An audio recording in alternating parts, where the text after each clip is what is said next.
नमस्कार मंडळी, तर तुम्हा सर्वांचं आणखीन एका नवीन व्हिडिओमध्ये खूप खूप मी स्वागत करीत आहे।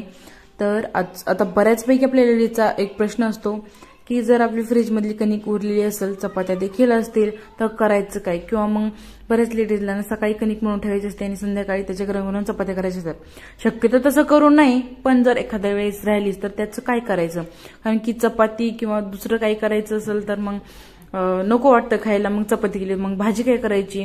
तर एकदा त्याच्यावर ऑप्शन म्हणजे मस्त अशी मी रेसिपी तुमच्यासोबत शेअर करणार आहे, जे की 10 ते 15 मिनिटांमध्ये बनवून तयार होते आणि हेल्दी आणि पौष्टिक आणि सात्विक एकदम मस्त आहे। त्याच्यामुळे काय करायचं आहे, चपातीची उरलेली कणिक घ्यायची आहे, त्याच्यामध्ये मेथी बारीक कट करून टाकायची आहे।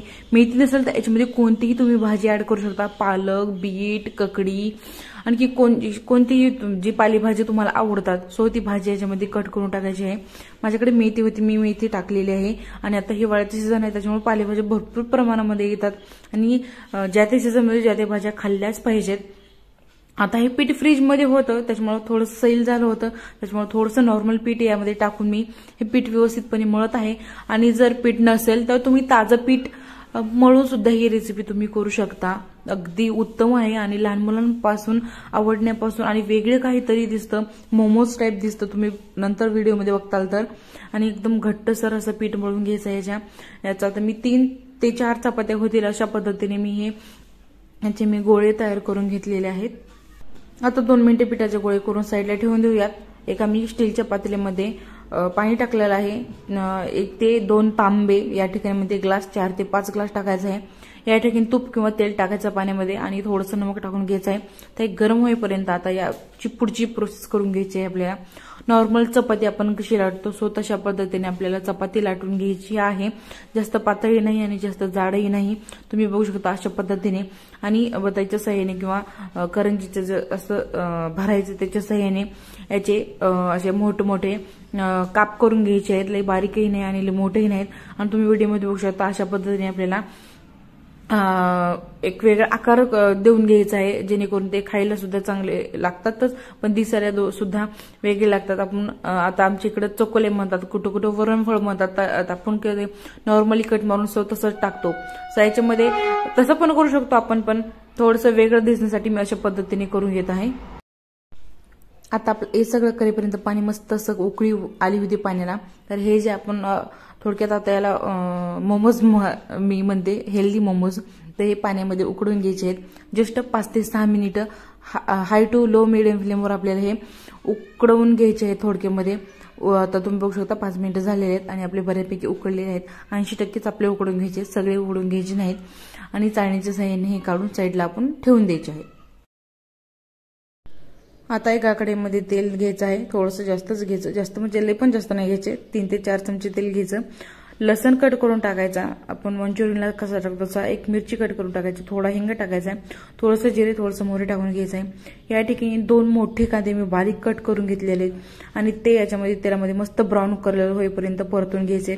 लसणाचा आणि कांद्याचा कच्चापणा जाईपर्यंत आपले परतून घ्यायचे।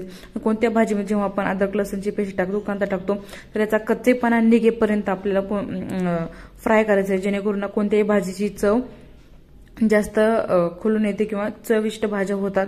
तर कोणाकोणा चविष्ट भाज्या होत नाहीत तर तेच कारण असतं, प्रॉपर आपण मस्त अशा भाज्या परतवून घेत नाहीत फोडणी मारताना। आणि त्याचबरोबर मी या ठिकाणी मोठे 2 टोमॅटो लाल रंगाचे घेतलेले आहेत आणि मस्तपैकी आपल्याला ते सुद्धा फ्राय करून म्हणजे शिजवून घ्यायचे आहेत थोडक्यात।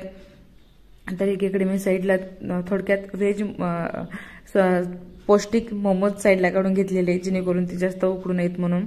आणि त्याच्यामध्ये मीठ टाकून घेतलेलं आहे, म्हणजे टोमॅटो लवकर बारीक होतील। हळद टाकायची, धना पावडर टाकायचे आणि लाल मिरच पावडर टाकायचे, याच्यामध्ये कोणताही बाकीचा मसाला टाकायची गरज नाही। आणि थोडंसं पाणी टाकायचं, जेणेकरून आपले मसाले करपू नयेत म्हणून। आणि मस्त अशी प्युरी टाईप आपली या ठिकाणी बनवून तयार होईल। आणि थोडक्यात झालं की 2 मिनिटं गॅस आपल्याला झाकून ठेवायचं आहे इकडे, जेणेकरून ते सगळे मसाले आहेत ते व्यवस्थितपणे शिजले जातील। आणि तुम्ही बघू शकता मस्त असे मसाले आपले शिजलेले आहेत। आणि आता याच्यामध्ये तुम्ही ऑरिगॅनो, चिली फ्लेक्स टाकू शकता, नाही टाकलं तरी काही हरकत नाही। आणि जे आपले सात्विक पौष्टिक मोमोज आहेत सो ते याच्यामध्ये टाकून घ्यायचे आहेत आणि मस्त असं आपल्याला हलवायचं आहे आणि 2 मिनिटं झाकून ठेवायचं. याच्यावर फ्रेश अशी कोथिंबीर टाकून घ्यायची आणि त्याचबरोबर थोडीशी कसुरी मेथी सुद्धा यामध्ये मी टाकलेली आहे, जेणेकरून त्याची टेस्ट अप्रतिम लागते. आणि अचानक जर बघितलं तर मोमोजचीच फिलिंग येते आणि खरंच मोमोज सारखंच लागतं. एकदम 10 ते 15 मिनिटात हा होणारा नाश्ता आहे, डिनर आहे. तुम्ही याला कधीही बनवू शकता, भूक लागेल तेव्हा. तर तुम्हाला कशी वाटली रेसिपी कमेंट करून सांगायला विसरू नका. आणि आय होप तुम्हाला ही रेसिपी आवडली असेल आणि तुम्ही नक्की एकदा तरी घरी ट्राय करून बघा. खरंच एकदम मस्त डिलिशियस ही रेसिपी लागते आणि तुम्ही याला कोणतंही नाव देऊ शकता तुमच्या आवडीप्रमाणे. आय होप तुम्हाला आजचा व्हिडिओ आवडला असेल तर चॅनलला लाईक करा, शेअर करा, सबस्क्राईब करा. Please please please please please. स्वस्त का मस्त राहा. Bye bye.